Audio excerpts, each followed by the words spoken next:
Right. Got a lot of line out. Yeah, these are the ones I told you I'd seen.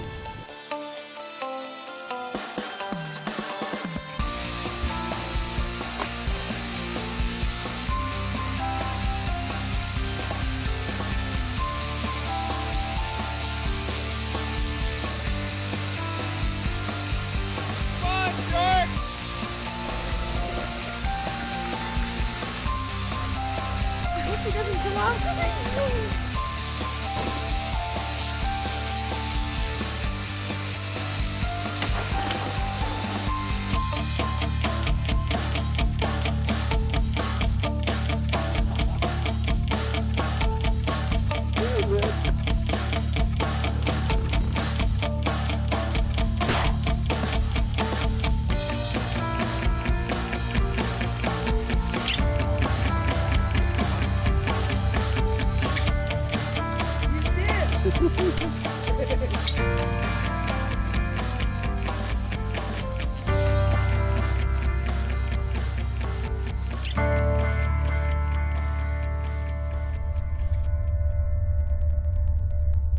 The sun's coming up.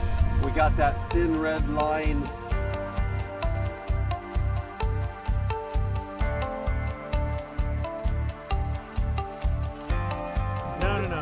No, get away. No, don't do it. Come on, sharks. This big slick of meat. Fish The on. box is open and the bite is on. Hey Chisel, how many fish have you caught? 3. It's black out. We've got a moon in the sky. We've got the lights on the wharf. We've got the lights reflecting off the bay. We've got the big bridge above us. We're here to fish for sharks. It's Newport, it's Yaquina Bay, it's the Oregon coast, and we're pumped. We're gonna take fly rods out. We're gonna go after sharks. We know we got big water out there. We know anything can happen, and it's gonna happen right now. On this trip, we've got Mathew McFarland. Matthew, VP at Hoodoo Ski Area, one of my really good friends. He's brought his 2 oldest, Chisel and Finney, on this trip. He puts more responsibility on these kids and more trust in them than most fathers that you'll see. Okay, every time that buzzer goes off, we throw a buoy over and then throw another crab pot over. So we're out in the crab grounds. We're feeding the pots out at a certain spacing so that we can come back and pick them up in an orderly manner, know where they're at. So each one of these pots has fish parts in it, and we're hoping to catch a big bunch of crab while we're headed out here to get some sharks. The sun's coming up.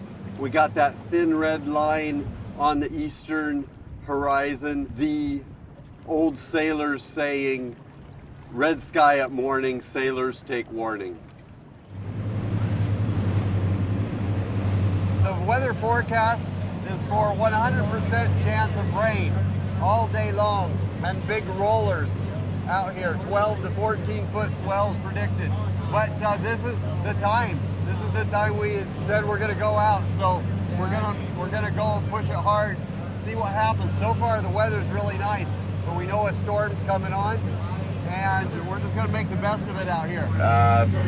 There's no brakes or anything like that. It was just some rollers that were a little steep, but nothing bad at all. You shouldn't have any problem going in. I saw a whole trail of it probably blown off. Shooting it in the water? The rail thing you saw? I think we're getting close. You see all these birds Yeah? out here? They're here because of the bait.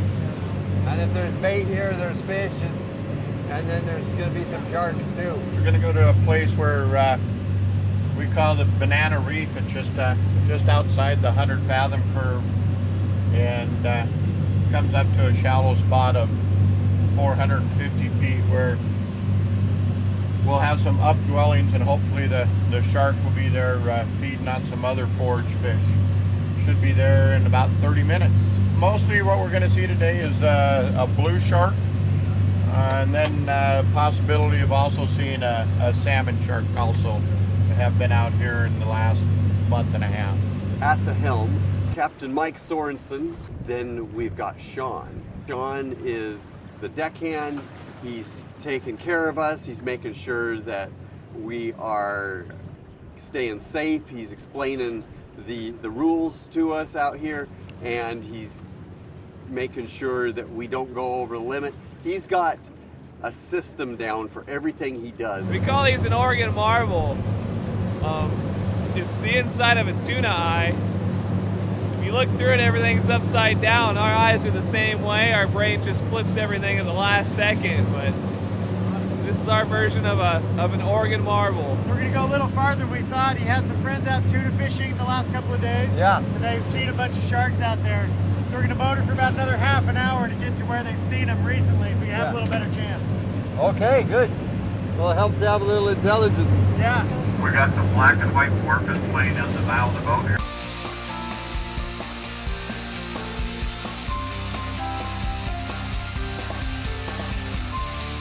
No. No, get away. No, don't do it.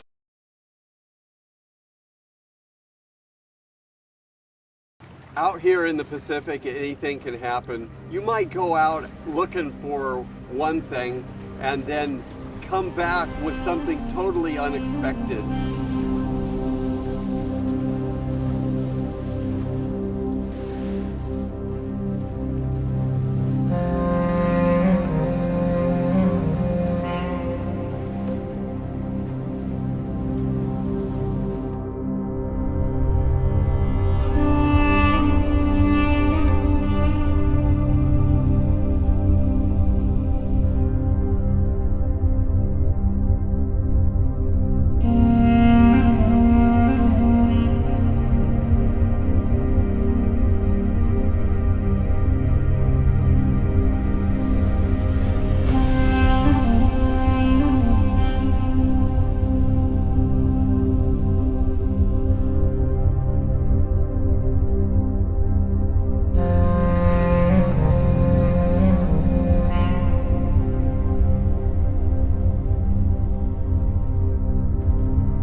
Matthew, what kind of flies are we going to be running, do you think?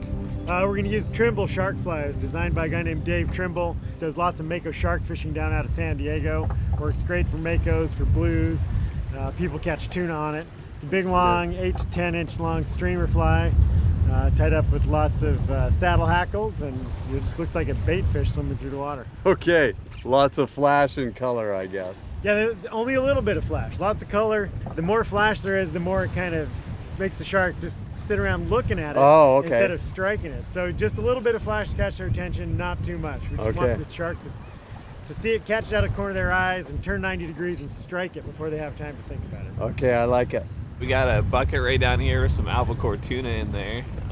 It's just kind of seeping out slowly, and then every couple of minutes I'm taking some chum out of the bucket right down here, and that's full of like tuna bellies, some tuna skins, the blood meat of the tuna. It's real oily, and it makes a really nice slick and a nice oil line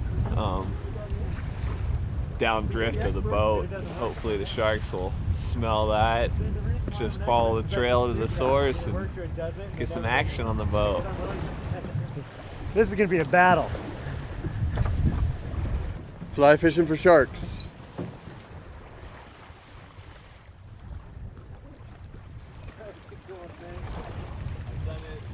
Sun is up now, and we are pounding through the surf, wave after wave. It's 2 hours plus to get to where we're going, which is a little shallow spot on the ocean floor. I've never fly fished for sharks before. In fact, I've never fished intentionally for sharks before. And I remember being 15 years old, fighting a big blue, and I said I was going to do this again someday.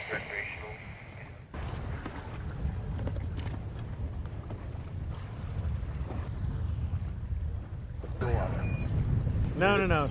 No, get away. No, don't do it. No. Thinking about getting one of our conventional rods and running it 50 to 100 feet underneath the surface to see if, with our chum line going, if the sharks are just underneath the surface, just following us, eating the chum we're doing, because they're getting fed a little bit better and not coming up to the surface because of the ocean conditions.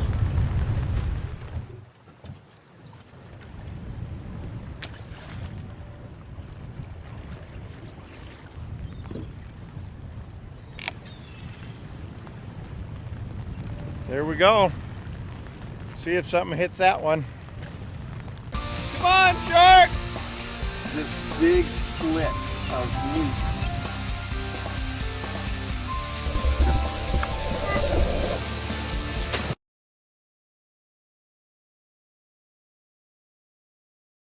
Nice little squall we're going through. Gotta love these. Come on, sharks! Come get it! It's dinner time! Where are they?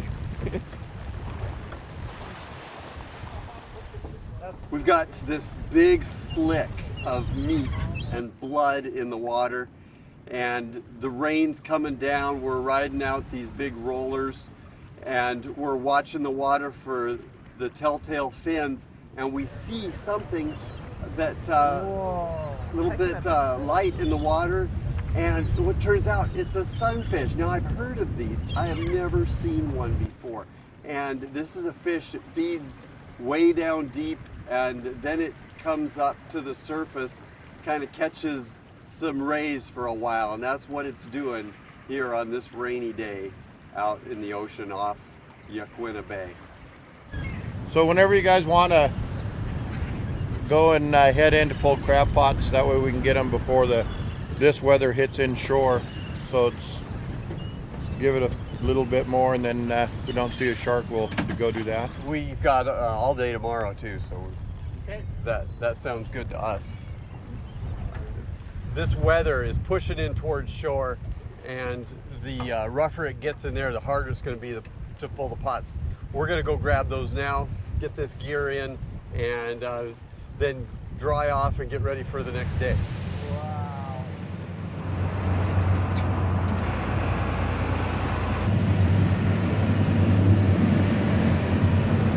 Hey guys, just seen a whale spawn about 200 yards off the port bow.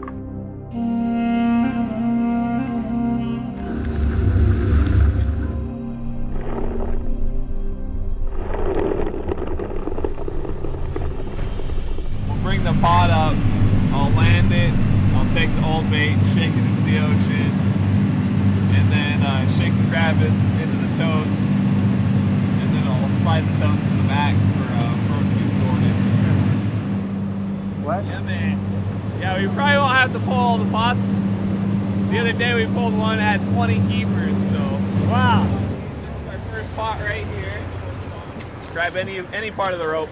Perfect, just like that. Tiffany, my oldest daughter, she's gonna hook onto these ropes, pull them in, get the buoys up, and we're gonna crank these things all the way up from the bottom. Yeah, I'd say that's a good crab pot. We're at about 5, 6, 7 fathoms here.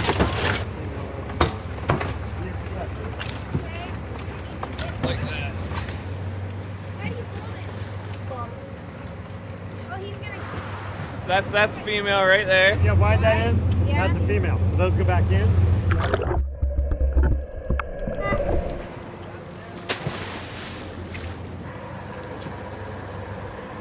I know. A lot of crab in that first one. This is pretty good too. Nice crab in this one too. I threw some really tiny crab up on the bait station back up there. They're about an inch across their backs. Yeah, he's got one right there in his hand. It's like a tick. It's a little sea spider. Nice crab in this one. Big old males. And as you can tell, there's not much left of these carcasses. Yep. Okay, we're refilling a couple. As soon as he honks the horn, that signifies for me to dump it, so.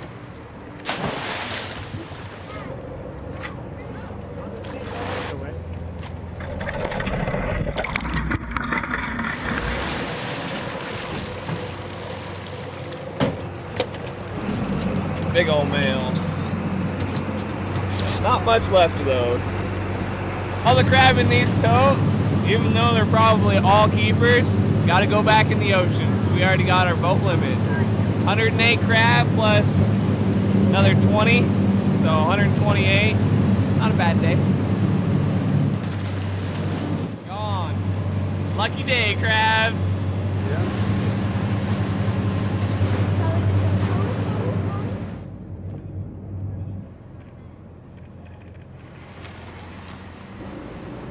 The box is open. We're eating donuts, and the bite is on, and it's on hard. Hey Chisel, how many fish have you caught? 3.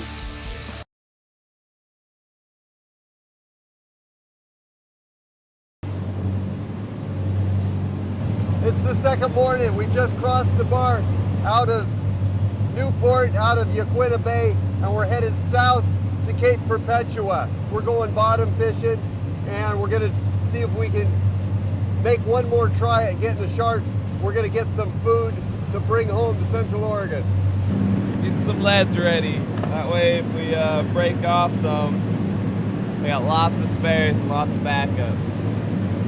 That's the key to a good deckhand, having lots of spares and all sorts of different colors and whatever else you might need for the trip. About 23 miles south of Newport here. Not a lot of boats come down here because it's so far away, but the fishing is usually excellent down here, so I'm gonna go down and see what we can do today. I got my beauty sleep, my chocolate donut, and now we're fishing. Is that it? Yep. Okay, I'll get one. I learned this from Ed Hyman. When the fish aren't biting, you get chocolate donuts, and then you break them out, and about that time, then the fish start grabbing the bait. So I just figured we'd start with chocolate donuts right off the bat, and skip all the waiting around. You must believe in the ritual. All will be good. Right now we're on top of the reef, and he's circling around, trying to find where the fish are, and then he's going to circle around, stop the boat. That way we can drop our line straight down and be right on the fish. About 150 feet deep here, so at the bottom or the fish are hugging right on the bottom. So let's go. And I hit bottom. We're on a rocky reef right here. There's sand all the way around it. It's just one little pinnacle that's coming up that we're fishing on here. Fish on. The box is open. We're eating donuts, and the bite is on, and it's on hard. Black rockfish. That right there, I just bled the fish. Oh, that's all right. Nice double. Just kind of push your finger right down in there. And that's the air bladder you hear popping right there. So maybe it's a triple. Rod looks pretty heavy. 1, 2, 2? All right. 2 out of 3. Not bad. Fish and chips. Quite a few fish, guys, still right down on the bottom here. Out here in the Pacific, anything can happen. We want to be watching all the time. You're keeping track of each other, keeping track of what the kids are doing, but enjoying the experience. Lovely. There you be. Gone. I think it got off because I didn't set the hook. Or maybe it's on because. Big fish. Yeah. Is that the biggest one so far? That one might be the biggest one so far. I hope he doesn't come off because he's really. Oh, well, they get about halfway up or 3/4 of the way up, and their air bladder pops out, and they get the bends, so they kind of stop fighting once they get to the surface. But it's just because it's a real deep spot. His eyes aren't popped out. Nope, this one got brought up a little bit slower, looks like. Yeah, that's what I was trying to do. Chisel, how many fish have you caught? 3. 2 of them right there. How you doing, Chiz? Fish on, huh? Nice fish. I think this is 5. What? I think we're tied, Chisel. You've caught 5? Well, I landed 2 on my first one. Well, Mr. Galvin, my 5th grade teacher, bet got me $1 for 3 different categories: the biggest fish, the most fish, and the most species.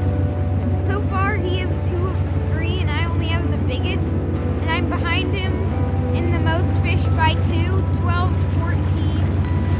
And most species, he has 2, and I only have 1. This is going super fast. We've probably each landed 4 in the total each. And so maybe one more pass and we'll be limited. We'll see how it goes. Okay, Chiz, you got one on, I got one on. Looks like Paul's got one on. Look at this one, Chiz. We've set up this fly rod. Matthew set it up just like the spinning rods are. And we're just kind of lifting it up slow, dropping it back down, kind of letting it flutter. And waiting for that big old solid wham that means we got a fish on. There we go, I got one. This is a fish that has never seen the daylight. We're going to introduce him to another world right now, a world of butter and lemon juice. Yeah, there's a lot of action to that rod. Yeah. Looks like a fun one. Nice. All right. Fly rod sea bass. Blade baits and bugs for bass. It is enjoying the experience, an experience, a memory. You just take what the ocean gives you. Oh, it's hard betting a 10 or 11-year-old. Never ends well. Don't spend it all in one place. I caught 18 fish, but only kept my 7 legally. I also got the biggest fish, but he still beat me 2-1 on the species. So I still get $1, so that's good.